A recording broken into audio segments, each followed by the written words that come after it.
Hello and welcome to Mythmakers. Mythmakers is the podcast for fantasy fans and fantasy creatives, brought to you by the Oxford Centre for Fantasy. My name is Julia Golding. Now today we have something of a first because one of our students, though of course she was already a very good writer before, but she came on our course and since then she's gone on to be published. So it's a big Mythmakers welcome to Marisa Linton. So welcome to Mythmakers. Hi, hello everybody, and hi Julia. Thank you for inviting me. Lovely to be here. So Marisa, you have two books out, or one book out and one about to be out. So The Binding Spell is a YA novel which came out with the publisher Chicken House a while ago, but shortly to come out in, is it October? October. Yeah, the big month for books is The Circle of Shadows, which is a adult book. Who's the publisher of that one? Circle of Shadows is Hoddescape, so it's an imprint of Hodder and Stoughton. It might be interesting to ask that thing about, I do this, why you work with more than one publisher, but we'll come to that maybe later on.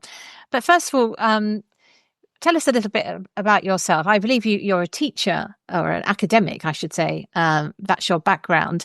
But before you became your eminent doctorhood, what was the young Marisa doing as a reader and a writer? How did it all begin? When I was small. But if you can cast your mind back, what were the first novels, particularly fantasy ones, that led you into a love of reading and writing? Okay, that's an easy one. The first proper book I ever read, I mean, the first book that wasn't a picture book, like This is Janet, this is John, was The Lion, the Witch and the Wardrobe. Yes. Yeah. That would do it. It's a great one to pick. And so, I totally fell in love with it. In fact, my sister, I had a sister who's much older than me, so she could obviously read very well. And she read me the first page of it.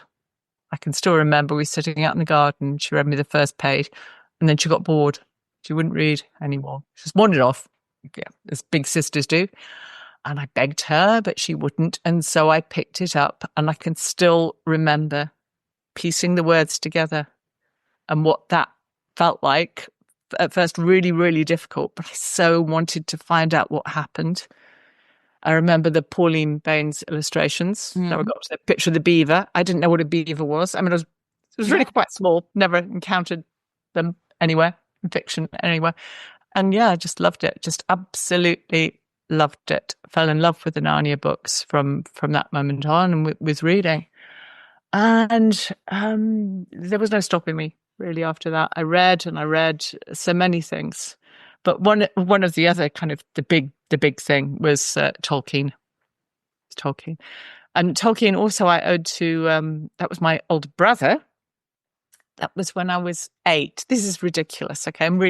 There was not a lot to do when I was... was it 1970s or something? Yeah, well, it was even earlier than that. Okay, 60s. Nearly the 1970s, almost.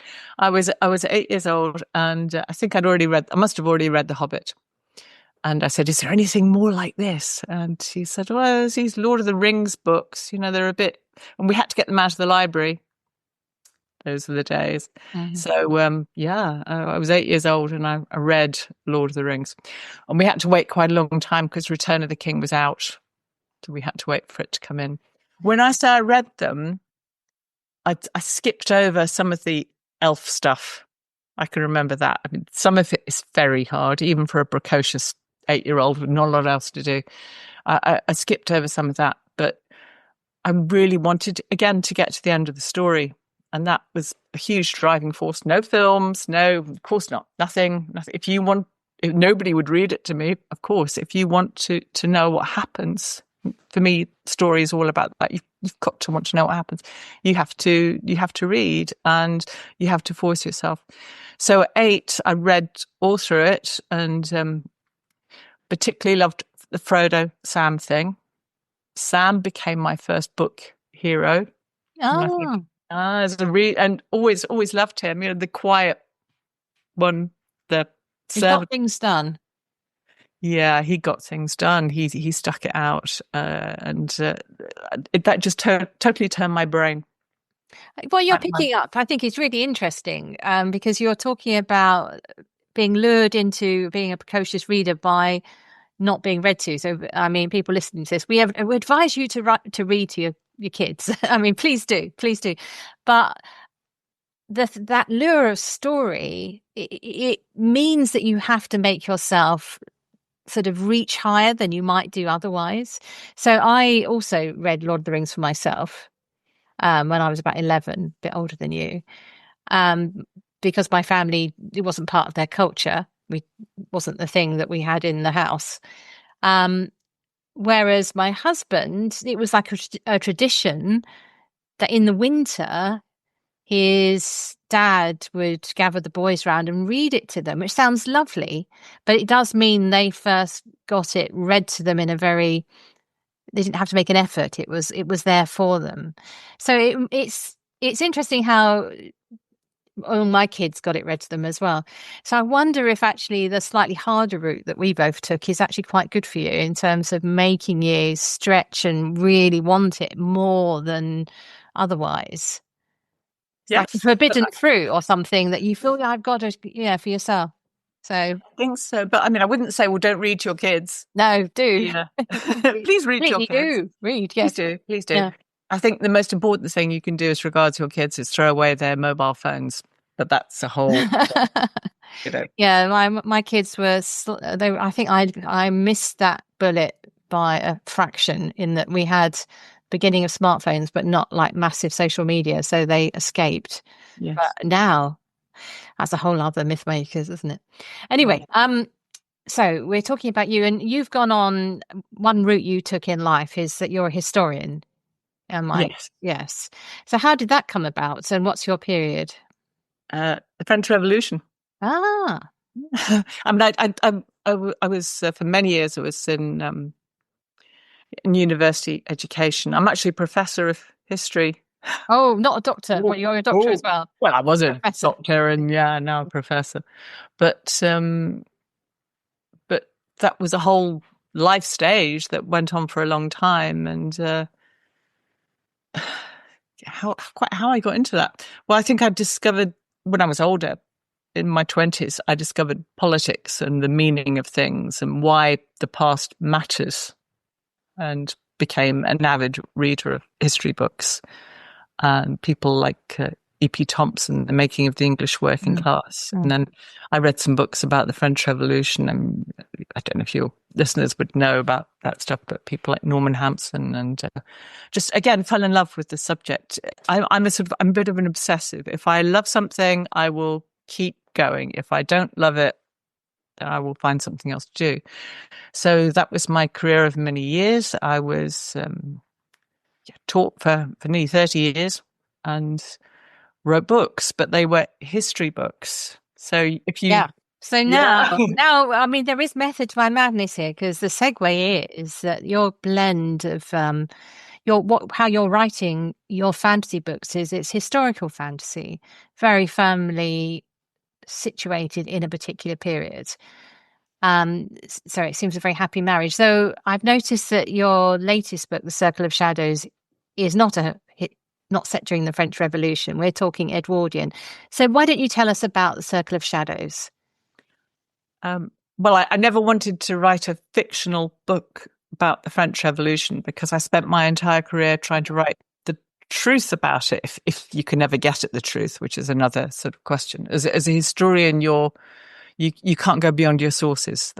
It's a discipline, what a historian does. So I wanted to write the truth insofar as I could discover it. So that's great, and I'm pleased that I did that, and that was good. But then there was a part of me that wasn't fulfilled by that, and that's the part that loved fiction and the idea of making up stories. And all those years that I was a historian, I did make up stories, but I didn't have the courage to try and put them out there in the world. So I wrote, in fact, even before I wrote Circle of Shadows, I wrote The Binding Spell. It was called The Pooka King then. It's about a kind of goblin king idea. I wrote that first. And I started that when my children were small, and I told them this sort of fantasy story, and then I wrote it down. And then when I stopped being a professional historian, then I turned into fiction. So that was that. But I also loved the Edwardian era. Never wrote about it as a historian, just an enthusiastic, interested person who'd found out a bit. So that's where Circle of Shadows came from. And so it was can you define, sorry, for our listeners, can you define who, many of them are in America, can you define what the Edwardian period is? Because it's quite a little bijou, little short period in terms of history compared to Victorian era, for example. Well, we can stretch a bit and say late Victorian, so that's 1890s. Okay. So that takes in Dracula, Bram Stoker. And H.G. Wells. H.G. Wells. The Edwardian era, strictly speaking, okay, Downton Abbey, folks. The Edwardian era starts with the death of Queen Victoria and Edward VII coming to the throne, so it's 1900, goes on to the First World War, 1914. But yeah, it doesn't have to be, it starts, in my mind, a little bit earlier than that, but it does end in 1914 because everything changed in 1914. That's when we get, obviously, modern warfare and terrible, terrible things happening, which are interesting to write about and know about, but it didn't fit my interest in fiction. There's a reason why I really love the Edwardian period. I also think that Edwardian is partly defined by transport as well, because it's motor cars, beginning of flight, and bicycles.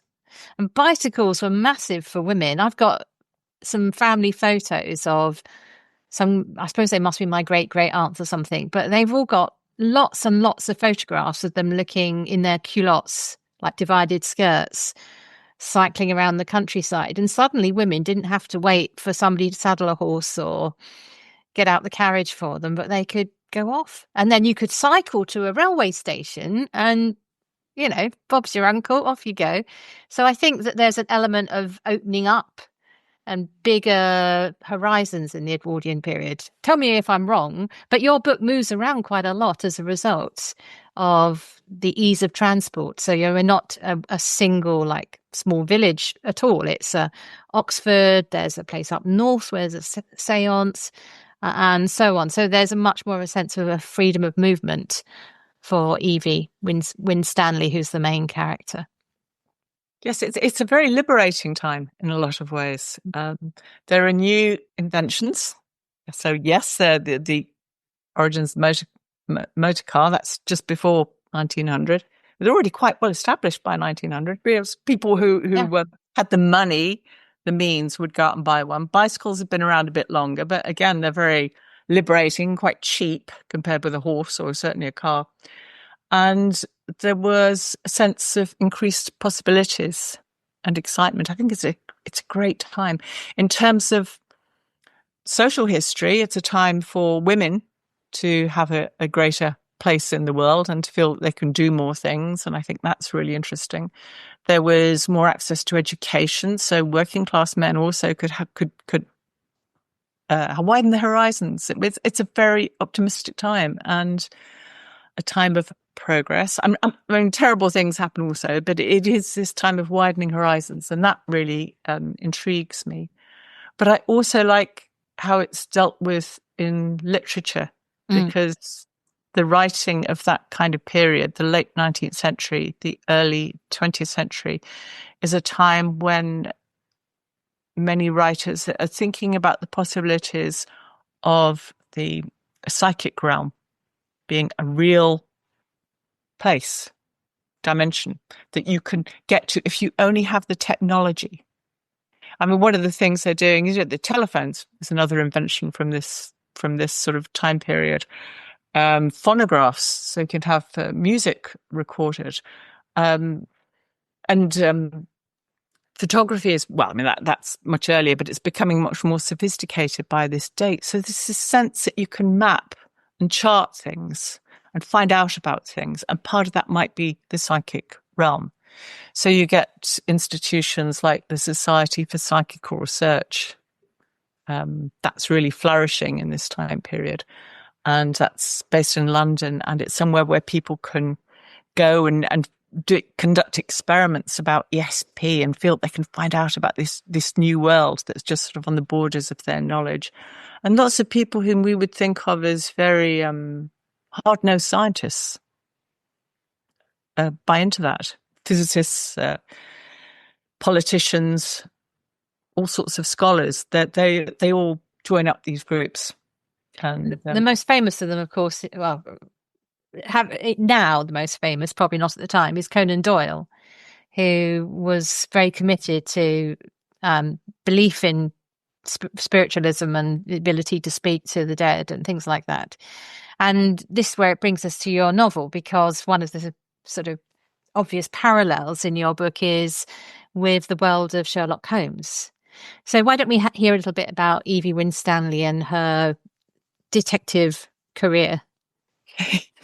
Well, oh, gosh, I see her as a kind of female Sherlock Holmes, but she's a detective into the occult, which of course Sherlock Holmes didn't do. Sherlock Holmes only did rational. And yes, as you say, Arthur Conan Doyle did believe in the psychic realm, more so over time and more so after the death of his son, but that comes later during the First World War. But even in the 1890s, he's sort of ghost hunting and becomes a member of the Ghost Club and is interested in such things. He's very interested. And yet Sherlock Holmes is the most rationalist detective ever. Totally. Won't hear anything else. And even something like The Hound of the Baskervilles that Conan Doyle wrote in 1902. He wanted to ditch Sherlock Holmes, but he came back because he needed the money, which we all understand. Came back, Sherlock Holmes, and wrote The Hound of the Baskervilles. And you think, well, it might be a supernatural hound. Holmes is having none of it, and of course, it isn't supernatural. So yes, that's he sort of has a bit of a cop out there, I think, with his spectral hound. Evie Winstanley, I wanted her to be part of that world, but different. So she's a woman, she's young, she's not a fusty chap, dusty chap sitting in a gentleman's club, sort of drinking brandy and smoking cigars. She's not from that world at all. She's young and progressive and interested in new things. And I thought, I wanted to have a heroine because being female, I'm interested in the female perspective. But she's also, she's someone whom I thought would appeal to people now who are reading, because she has quite a modern outlook, certainly about men and the limitations that are prescribed for women in her society. So she was confronting that, and I liked that about her. So I liked her as a sort of a window into that world who was progressive looking, but also of that time. And in fact, there were, when we read up on that time, there were lots of women doing lots of things in real life. They weren't all sort of bound up in corsets and just waiting to get married. There were lots of women who were doing very active, very lively things, including becoming private detectives. Not for the occult, obviously, because that's So we're working in fantasy. So obviously, where you come down on the, which side of the line you come down on in the occult is going to be on the fantastical side of it, because you're in a fantasy world, which is quite fascinating. But you mentioned Sherlock Holmes, but of course, at the same time, as Sherlock, Conan Doyle's writing what they often call Victorian Gothic. He and people like Kipling are quite happy to write a ghost story or something like that. So it's perfectly possible to do both. My favourite Conan Doyle Gothic story is the one about the mummy in Oxford. Lot number 52, it's called, I think. 52? It's absolutely brilliant. It's a short story, which I would love to see adapted anyone out there, adapt it as a screenplay. Sorry, did Mark Gatiss do that? As a Doctor Who programme? No, he does the Christmas things. I think he did. Oh, did he? I must look. Mummy, the mummy that the student giving away the plot. Yeah, it's great. Oh, well, I must look that up. Thank you. Anyway, so, but there's some serious sort of real world applications in what you're writing about as well, which is unfortunately always relevant, and particularly relevant at the moment, considering the various scandals rocking America amongst others, and here in the UK, which is the sort of sexual exploitation that goes alongside secret cabals, groups of people. So Evie's gender is also relevant to what she's looking into. So without giving away too much for the plot, do you want to give a sort of sense of what it is that she's actually investigating? What are the stakes? Who's at threat? Who's under threat? Her father was a seller of occult books, and he's died in mysterious circumstances before the story begins. And then her home is burgled. Somebody is looking for something in her father's study, and Evie becomes convinced that there's some kind of occult mystery around her father's death, and it has to do with this cryptic thing, this circle of shadows. So she starts to investigate, and she goes first to North Yorkshire, where she is in a grand house where she attends a seance. She goes with her younger sister, Grace, and Grace is almost, I can't give away too much of the plot, but Grace is vulnerable in some ways to certain things that are happening, and Evie is very protective of her sister. And so she sees her younger sister as being under threat from certain men, and then from occult forces. So she's trying to protect her sister. She then moves on to Oxford, which is where you are, of course. Yeah, that's right. Yeah. It is a historical and not an entirely accurate Oxford, but Oxford is where she goes, and she's investigating this mystery, and she comes across a group of very privileged young Oxford men. Actually, I didn't have to make that much of them up, I have to say. Yeah, it's a bit Bullingdon Club without really too much. Yeah. So the Bullingdon Club is well, I don't know if it still exists. It's like a drinking, it does, dining club, which sort of it's like class-ridden vestige. Should be got rid of, personally, think. But anyway, it's all the worst side of that sort of thing, of which we've had prime ministers of recent times belong to. So I don't want you to have to tell too much of the plot, but you get a sense of she's questing after, trying to protect a family member and solve a mystery around her father's death. This leads me into asking you a question about the way it's being described, because once we produce a book, we then hand it over to the marketing people and they start putting labels on it. And one of the ones that you're being given is this genre of dark academia, which is partly, there's a number of those. There's the famous ones like Babel, dark academia, the Samantha Shannon books, and what's that other one? The Deborah Harkness ones. Those, Discovery of Witches. That's it. So, do you think dark academia is actually a genre? I was just wondering when I asked that question to you, or is it just a place that we keep going back to? Does it exist as a genre? Hand on heart, I don't really think so. Yeah, certainly when I wrote Circle of Shadows, I hadn't heard of dark academia as a thing. I wasn't intentionally, let's write a dark academia book. It wasn't like that at all. I wrote a book, it's dark. There are a lot of academics in it. And it's set in that kind of world with that sort of vibe. So if you like old libraries and books, grimoires with magical knowledge and secret societies and groups, then I think dark academia is helpful as a signpost for people. If you like this kind of thing, you might like that. So I think it can be useful in that sense. And if somebody offers me a label and it helps, then I'm happy to accept it. But I see so many books that have been described as dark academia.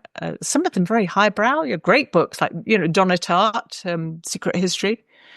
But that's no way, shape, or form is a supernatural book, and it's very different to some of the other books that are put into that category. So it can be quite hard, I think, to know exactly what you should fit there, what does fit and what doesn't fit. I'm very comfortable with the label. I mean, it is dark, and it is the sort of people who like scary books on a winter's evening might like it. So in that sense, yes, I think that's a perfectly good label. I know a bit about academics and their personalities, so that can be dark. Yes. That bit wasn't hard. So yeah, I mean, some of it does certainly feature, and having a feminine perspective on all that, the perspective of the outsider who's trying to investigate something that's secret. In that sense, yes, absolutely, it is. That's what it is.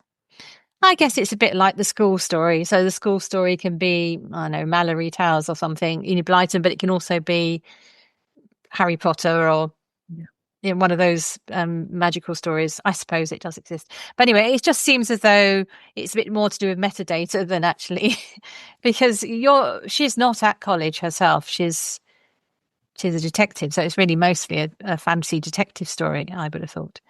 So this is your second book, as we mentioned at the beginning.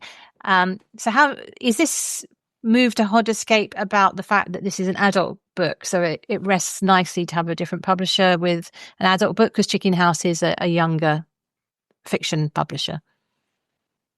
It wasn't deliberate. Just who will publish me, which is how I do it. Yes. That's my way. If you're going to publish who will have the benefit of my books? Yeah, it wasn't like that. Yeah. I mean, I'd written these books and been turned down by just about every agent. I mean, if I have a message for anyone listening who's writing fiction, keep going. Yeah. Keep going. And also find your community. Those are my two messages, really, because it is very tough. As I said, I wrote The Pooka King that became The Binding Spell very much in isolation. Got turned down by everybody, but then it won this big prize. It won the Times Chicken House prize, and that part of the prize is that they published it, so that was done and dusted. Circle of Shadows then got taken on almost immediately afterwards because publishers had heard of my success with the Binding Spell long before it was published. So I actually had two books. Oh, sorry, was a cat. That's really exciting for everybody who's watching this on YouTube, because I was warned. We've been joined by a most delightful, beautiful cat. She's not very delightful. I might have to move her because, sorry, I will. Yeah, we will do a little pause in the proceeding. Okay, pause just for a second. Okay. That's quite funny. We might have to keep the cat in because it was a very pretty cat, even if, yeah. So we're talking about moving from writing for a YA audience, which is very different. Well, not very different, but it has different things that you have in mind when you're doing that, to writing The Circle of Shadows for an adult audience. Are you thinking of this as a series, this particular book? Circle of Shadows is a 2-book deal. So I am writing the sequel as we speak. That is what I spend my time doing. Yeah. Fantastic. Have you got a title for it? It probably won't stay the same, though, I've found. I have a title, but I don't know if they'll accept it. So I probably shouldn't. Yeah, no, don't. No. I'll say when we stop recording. People don't realise how little power authors have over their own titles. I've had books that have been published under one title in one country and in another, and a completely different title, both in English. It's very confusing, and you worry sometimes that people might by mistake buy both and find it's the same book, but it's not the author's fault. It's to do with the market you're in. Yeah. So do you enjoy the process of working with an editor and being edited? Because that's one of the privileges of actually doing a professional route to being published, as opposed to self-publishing something or that kind of route. I've loved it. Yes. And when you get an editorial letter, do you always feel, some people feel attacked by it and sort of, clam up and try and defend what they're doing? If only you understood how brilliant I am. Or do you actually sort of say, right, this is my opportunity to make this better? The editors I've worked with have been brilliant. I can imagine what you're saying, that you could imagine a circumstance where somebody wants you to basically shred the book as you've imagined it. And that would be really, really hard.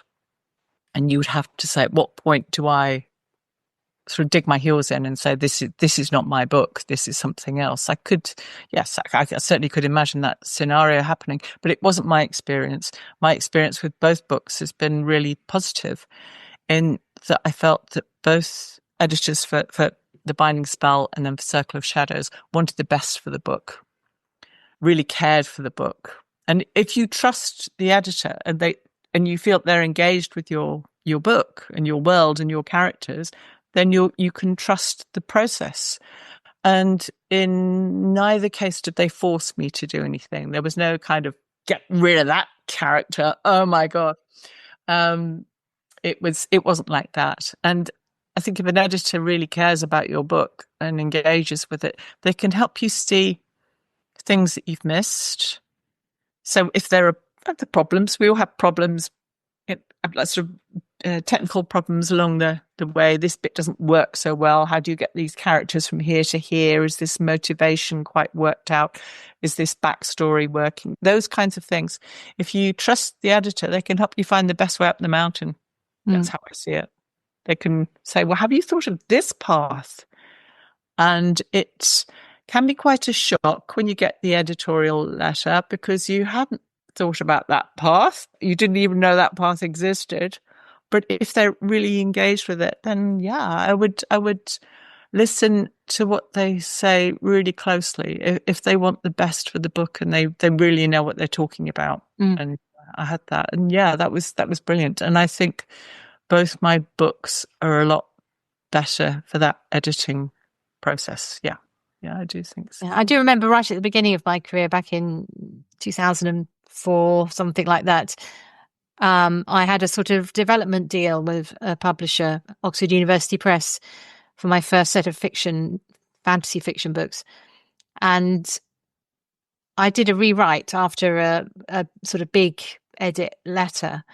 And the editor said to me after that, when I saw that you would take an edit, that's when I decided to give you a contract.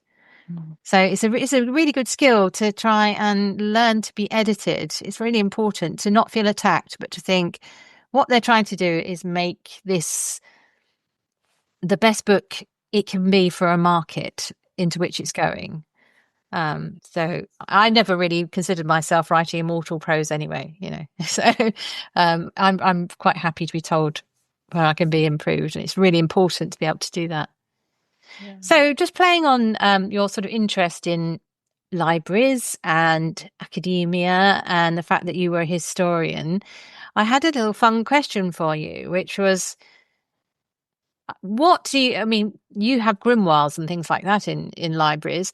What would for you would be a dream discovery as a historian and as a writer in an archive somewhere, like in the Bodleian Library or something like that? You can have two different things or maybe the same thing would be what you want to write about. Is there a missing manuscript that historians are hunting for? As a historian, my work has been on the leaders. Serious hat. As a historian, my work has been on the leaders of the French Revolution, and there aren't that many personal documents from the most important time. Not personal documents, so letters. Personal letters, a diary, oh my goodness, from Robespierre or Saint-Just or one of these people. That would just be heaven. That would be wonderful. Because as a historian, you can't let yourself go beyond the sources. So if somebody didn't write something down and it didn't happen to have been kept by a whole succession of people, you will never find it. So many documents are burnt or just generally got rid of because people were afraid to keep them or didn't see the point of keeping them, so that they erased parts of them or rewrote them and then published them, and so many things happen. So that kind of that window into someone else's mind that I've been researching, that's for me is the gold. Yeah. As a writer of fiction, well, I think above all, I'm a reader of fiction. So the things I would actually like to find would be another book by Tolkien. Yeah, he secretly wrote. only Can I confess this? Can I be really honest?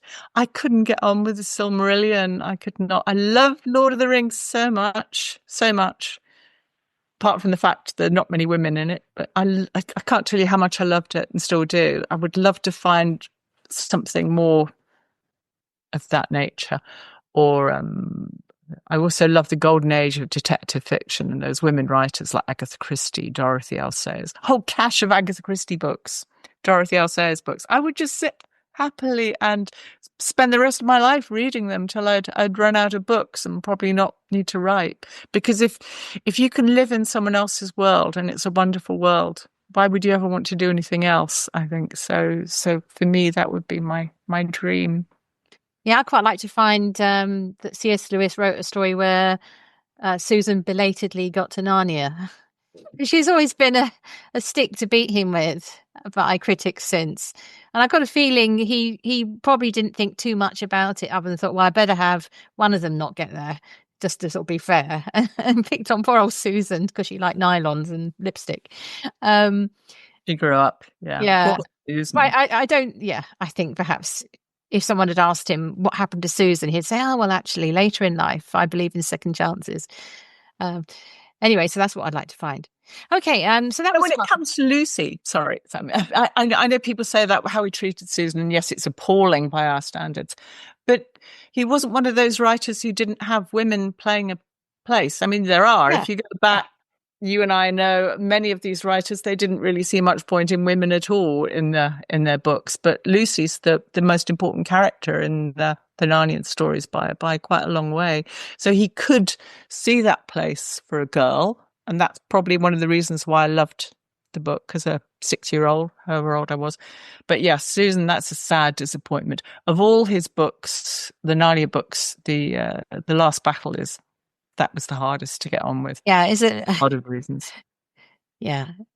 Yeah, well, I agree, basically. But he also is brilliant on female baddies. Because not only have you got Jadis, the White Witch, but you've also got the Green Witch in the Silver Chair, who's a sort of Lamia type, a sort of seductress, another version of a bad person. So totally brilliant. Yeah. And that hideous strength, can I just say? We're doing a little C.S. Lewis. Yeah, why not? People love C.S. Lewis listening to this. So loved it. Loved that. Yeah. And the hideous strength, yes, that has some issues with it about the place of the woman in the home. I noticed that the BBC dramatisation of it, I think was it you who suggested it? I think it was, yeah. The BBC have done a version where they get rid of that problematic radio play.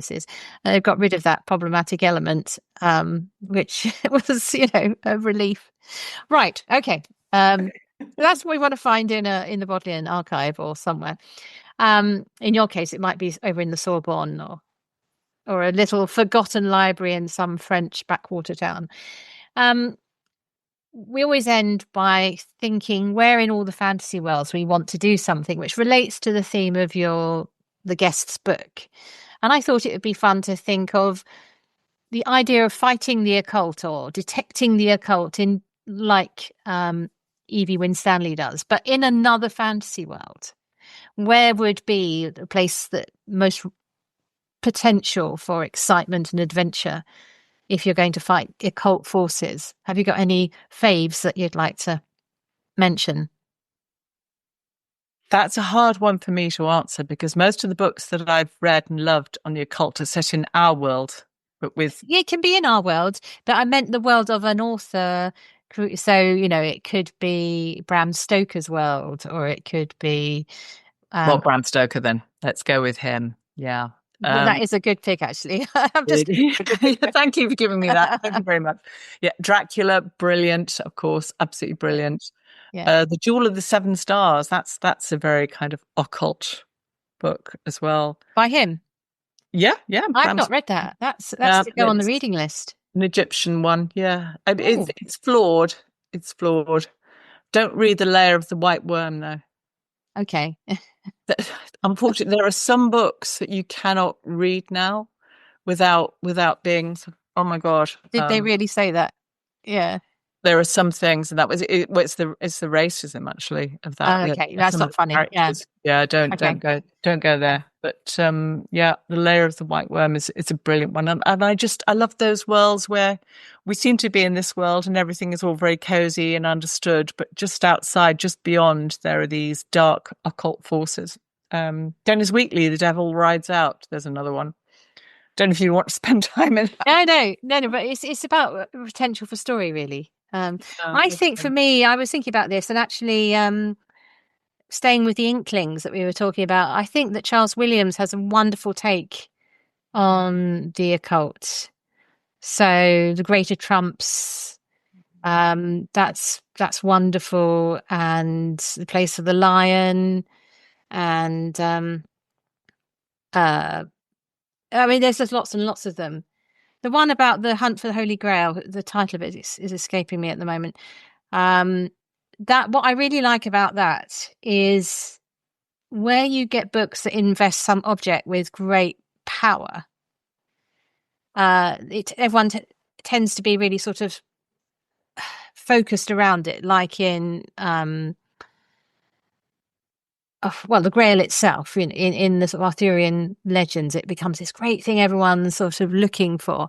There's a character of an archdeacon in this Charles Williams version where he basically says it doesn't matter if it's the Grail or not, because faith isn't about a cup.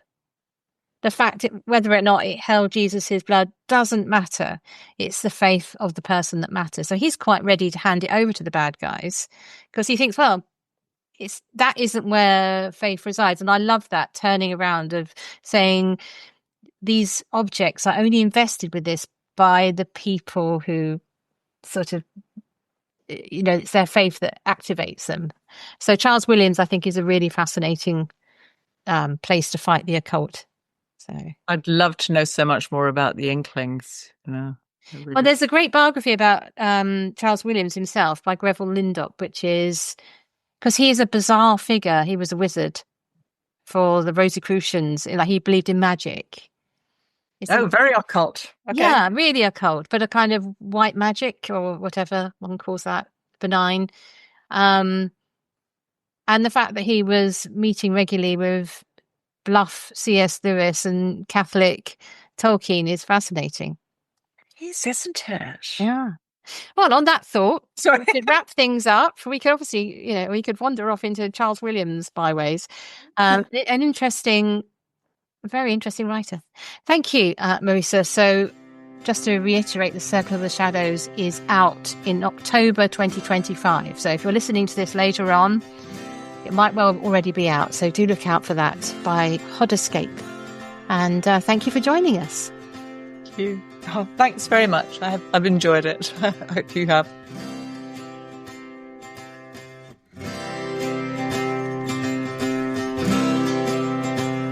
Thanks for listening to Mythmakers podcast, brought to you by the Oxford Centre for Fantasy. Visit oxfordcenterforfantasy.org to join in the fun. Find out about our online courses, in-person stays in Oxford, plus visit our shop for great gifts. Tell a friend and subscribe wherever you find your favourite podcasts worldwide.